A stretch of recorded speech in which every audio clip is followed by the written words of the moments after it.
తిరువన్నామలైలో గిరి ప్రదక్షిణ చేస్తూ అక్కడ ఏ ఏ లింగాలు ఉన్నాయో చూసేద్దాం వచ్చేయండి. సో ఫస్ట్ ఇంద్రలింగం వస్తుంది, దాని తర్వాత అగ్నిలింగం వస్తుంది, మళ్ళీ మనకి దక్షిణామూర్తి టెంపుల్ రమణ మహర్షి ఆశ్రమం వస్తుంది, యమలింగం దాని తర్వాత వస్తుంది అనమాట. నైరుతి లింగం, ఇక్కడ నైరుతి లింగం దగ్గర రుణ విమోచన నృసింహ స్తోత్రం చదివితే అప్పులన్నీ తీరుతాయి అనమాట. ఈయన సుబ్రహ్మణ్య స్వామి టెంపుల్ అక్కడే లెఫ్ట్ సైడ్ వస్తుంది అనమాట వెళ్ళేటప్పుడు. సో ఈయన కూడా దర్శనం చేసుకోండి.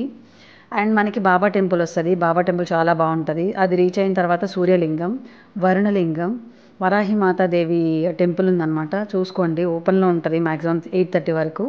సో ఆమె దర్శనం కూడా అయ్యింది. వాయులింగం అయిన తర్వాత కొంచెం బ్రేక్ తీసుకున్నాం అనమాట. సో మనకి కొంచెం అప్పుడప్పుడు కొంచెం బ్రేక్ తీసుకొని ముందుకు వెళ్ళిపోవాల్సిందే హ్యాపీగా. సో ఇది అయిన తర్వాత చంద్రలింగం వస్తుంది, చంద్రలింగం తర్వాత కుబేరలింగం, సో ఈశాన్యలింగం లాస్ట్ లింగం. ఇది అయిపోయిన గిరి ప్రదక్షిణ సక్సెస్ఫుల్గా ఫినిష్ అయ్యి కర్పూరం హారతి ఇచ్చేసాం.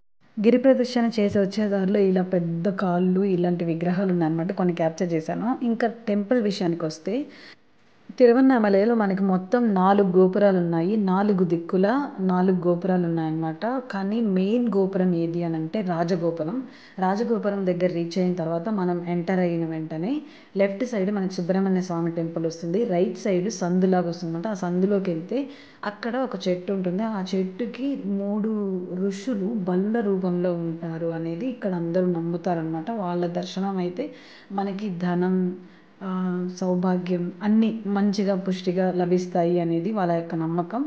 ఇంకా గుడి విషయానికి వస్తే ఇంకా లోపలికి వెళ్ళిన తర్వాత నంది విగ్రహం ఉంటుంది నేరుగా వెళ్ళిన తర్వాత. సో కోనేరు లెఫ్ట్ సైడ్లో ఉంటుంది, ఆ కోనేరు దాటుకుని లోపలికి వెళ్ళిన తర్వాత నంది విగ్రహం దాటిన తర్వాత మనకి కాలభైరవ స్వామి టెంపుల్ వస్తుంది, ఆయన కూడా దర్శనం చేసుకోండి ప్రశాంతంగా. ఆయన దర్శనం కూడా అయిపోయిన తర్వాత మనం డైరెక్ట్గా ఇంకా గర్భగుడిలోకి వెళ్ళిపోతాము.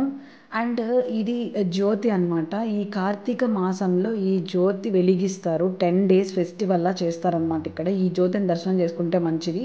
నేను అప్పుడు వెళ్ళాను, క్యాప్చర్ చేశాను, మీకోసం పోస్ట్ చేస్తున్నాను. అండ్ అంతేకాకుండా ఇక్కడ మనకి 1000 స్తంభాల గుడి ఉంది, లోపల వెళ్ళి మీరు ప్రశాంతంగా రిలాక్స్ అవ్వచ్చు, ధ్యానం చేసుకోవచ్చు. అండ్ ఇక్కడ డౌన్లో ఒక లింగం ఉంటుంది, అది కూడా మీరు దర్శనం చేసుకొని కర్పూరం వెలిగించాలన్నా వెలిగించవచ్చు, ప్రాబ్లం లేదు. సో ఇక్కడ చాలామంది రిలాక్స్ అవుతారు అనమాట 1000 స్తంభాల గుడి దగ్గర.